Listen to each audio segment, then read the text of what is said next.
ان کو آپ دونوں کو علیحدہ علیحدہ رکھیں.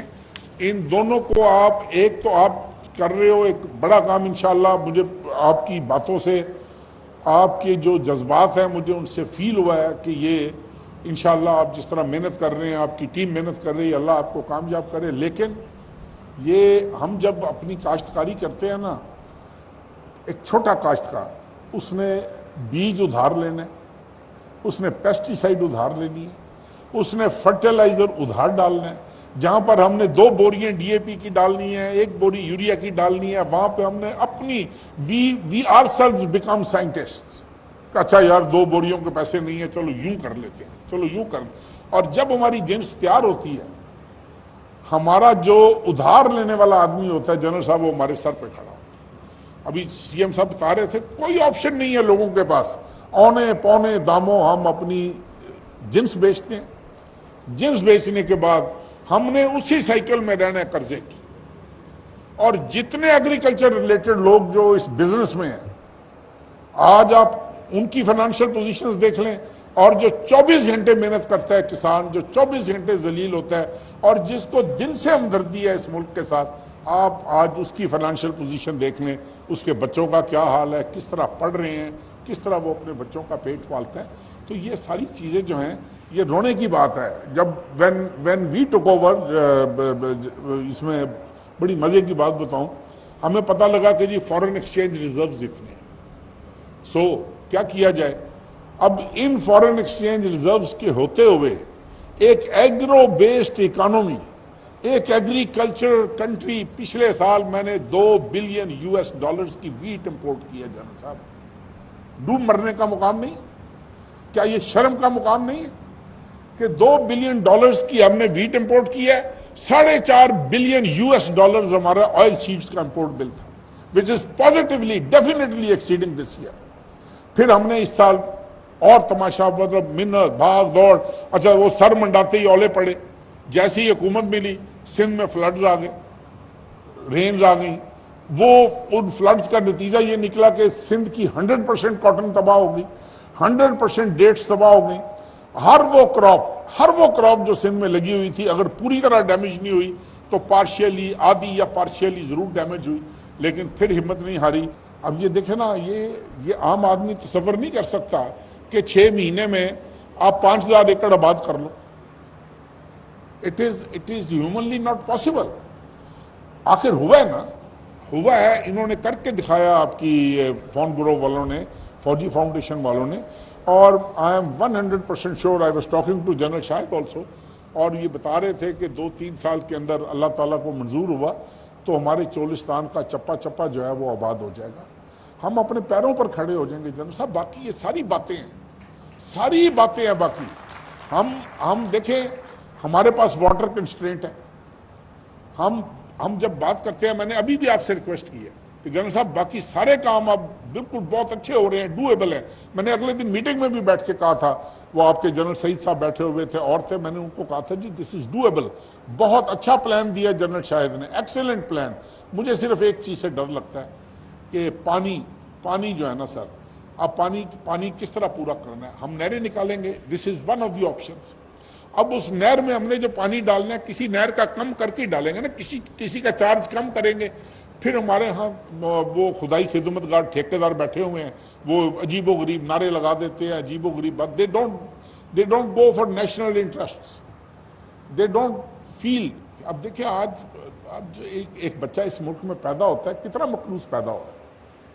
آپ کون سا ادارہ ہے جس پہ اس ملک کے عام آدمی کا اعتماد باقی رہ گیا؟